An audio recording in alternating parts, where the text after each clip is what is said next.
Hello friend, welcome back to my channel. आज नवंबर की 8 तारीख है और इस समय आप सभी साथियों ने सर्दियों में खिलने वाले पौधों को गार्डन में ग्रो कर ही लिया होगा। सर्दियों में किन किन पौधों को खरीदना सही रहता है, इससे रिलेटेड वीडियो कुछ दिन पहले आपके साथ शेयर भी किया था। उस वीडियो का लिंक मैंने डिस्क्रिप्शन बॉक्स में दे दिया है। फ्रेंड, आज के इस वीडियो में इन सुंदर से फूलों वाले पौधे सदाबहार या विंका के प्लांट की कंप्लीट केयर से रिलेटेड इन्फॉर्मेशन लेकर आया हूँ। ये सभी सदाबहार के हाइब्रिड वैरायटी के पौधे हैं जो आजकल आपको आपकी एरिया की किसी भी नर्सरी में सीजनल पौधों के रेट में ही मिल जाएंगे। मैंने इन पौधों को इसी साल अप्रैल के महीने में 20 रुपये पर प्लांट के रेट से खरीदा था और अभी इन पर ढेरों फूल खिल रहे हैं। इस तरह की हाइब्रिड वैरायटी वाले सदाबहार के पौधे थोड़ा सेंसिटिव नेचर के होते हैं और जब मौसम में गर्मी आती है तो इनको बचाना कुछ मुश्किल रहता है। लेकिन फिर भी अगर आपके घर की एरिया में छाया वाली जगह है तो गर्मी में इनको आसानी से बचाया जा सकता है। हाइब्रिड विंका के पौधे आजकल आपको नर्सरी में लगभग 4 से 5 रंगों में मिल जाएंगे। इन पौधों को ग्रो करने के लिए लोकेशन की बात की जाए तो सेमी शेड या फिर कम धूप वाली जगह इनको ग्रो करने के लिए बेस्ट रहती है।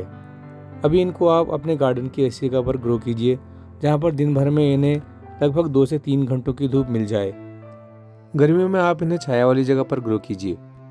जब मैंने इन पौधों को नर्सरी से लाने के बाद रिपोर्ट किया था तो उस समय इनकी मिट्टी में नॉर्मल गोबर खाद, वर्मी कंपोस्ट, सैंड और गार्डन सॉइल को बराबर मात्रा में मिलाया था और हर गमले की मिट्टी में लगभग 1 मुट्ठी के रेशियो में धान के छिलकों को भी मिलाया था। इस तरह के सॉइल मिक्सर में पानी ज़्यादा देर तक नहीं रुकता और गमले की मिट्टी में पानी देने के कुछ ही देर बाद पानी गमले के ड्रेनेज होल से बाहर आ जाता है। इन सभी पौधों को मैंने 6 इंच के प्लास्टिक के गमलों में ग्रो किया था। कुछ साथियों को मिट्टी या प्लास्टिक के गमलों में किसको यूज किया जाए, इस बात को लेकर भी कन्फ्यूजन रहता है। उनके लिए मैं बता दूं कि अगर आप गार्डनिंग की शुरुआत ही कर रहे हैं और आपको पौधों को ग्रो करने का ज़्यादा आइडिया नहीं है तो आप मिट्टी के गमलों का ही यूज़ करें। मिट्टी के गमलों में पौधों को ठीक से ग्रो करने के चांसेस ज़्यादा रहते हैं। मैं कई सालों से पौधों को ग्रो कर रहा हूँ, इसलिए मैंने अपने गार्डन के लगभग 90% पौधों को प्लास्टिक के गमलों में ही ग्रो किया है। वीडियो में आगे बढ़ने से पहले इनकी वाटरिंग को लेकर भी बात कर लेते हैं। गमले में ग्रो किए गए विंका के पौधे ओवर वाटरिंग से बहुत जल्दी खराब होते हैं। इन पौधों की जड़ें बहुत सॉफ्ट होती हैं और अगर गमले की मिट्टी में पानी ज़्यादा समय के लिए रुका रह गया तो इनकी जड़ें सड़ना शुरू कर देती हैं। और फ्रेंड, फिर हम सोचते हैं कि अच्छी खाद या मिट्टी तैयार करने के बाद भी आखिर प्लांट कैसे ख़राब हो गया। इसलिए इनको एक बार पानी देने के बाद तब तक दोबारा पानी न दें जब तक गमले की ऊपर की मिट्टी सूख न जाए। विंका के पौधों से ज़्यादा फूल लेने के लिए अगला काम जो करना है वह है स्पेंट फूलों को पौधे से हटाना। जब फूल एक बार खिलकर सूख जाते हैं तो प्लांट की ब्रांच पर ही चिपके रह जाते हैं और अगर इन पर रात की ओस पड़ गई तो ये सभी सूखे हुए फूल मॉइस्चर के कारण सड़ना शुरू कर देते हैं। कभी कभी इस तरह की कंडीशन हमारे पूरे प्लांट को खराब कर देती है। मुरझाए हुए सूखे फूलों को प्लांट से हटाने के 2 फायदे रहते हैं। पहला, इससे प्लांट सड़ने या फिर फंगस लगने से बच जाता है और दूसरा फायदा यह रहता है कि इससे नई कलियों को ग्रो करने में ठीक से न्यूट्रिएंट्स मिल जाते हैं और इससे नई कलियों को ग्रो करने के लिए स्पेस भी मिल जाता है। हाइब्रिड विंका या सदाबहार के प्लांट से ज़्यादा फूल लेने के लिए या फिर प्लांट की एक अच्छी हेल्थ के लिए इसे रेगुलर वे में किसी अच्छे फर्टिलाइज़र की ज़रूरत भी रहती है। जब आप इस प्लांट को नर्सरी से लाकर गमले में लगाते हैं तो इसके बाद कम से कम 1 महीने तक इसे कोई भी फर्टिलाइज़र न दें, क्योंकि पहले प्लांट की जड़ें नई मिट्टी में ग्रो करने में काफ़ी समय लेती हैं और लगभग 1 महीने के बाद जब पौधा नई मिट्टी में ठीक से सेट हो जाए तो इसके बाद इसके ऊपर की मिट्टी की गुड़ाई करके इसमें लगभग 1 मुट्ठी वर्मी कंपोस्ट को महीने में एक बार यूज किया जा सकता है। इस तरह के प्लांट के लिए वर्मी कंपोस्ट सबसे बेस्ट रहती है।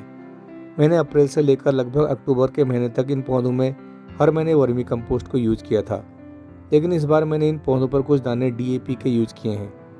हालांकि डीएपी एक तरह का केमिकल फर्टिलाइज़र है जिसके कभी कभी कुछ साइड इफेक्ट भी देखने को मिलते हैं, लेकिन फिर भी अब मौसम में इतनी ज़्यादा ठंडक आ चुकी है कि लगभग फरवरी के महीने तक इस फर्टिलाइज़र का यूज़ सर्दियों में भी किया जा सकता है।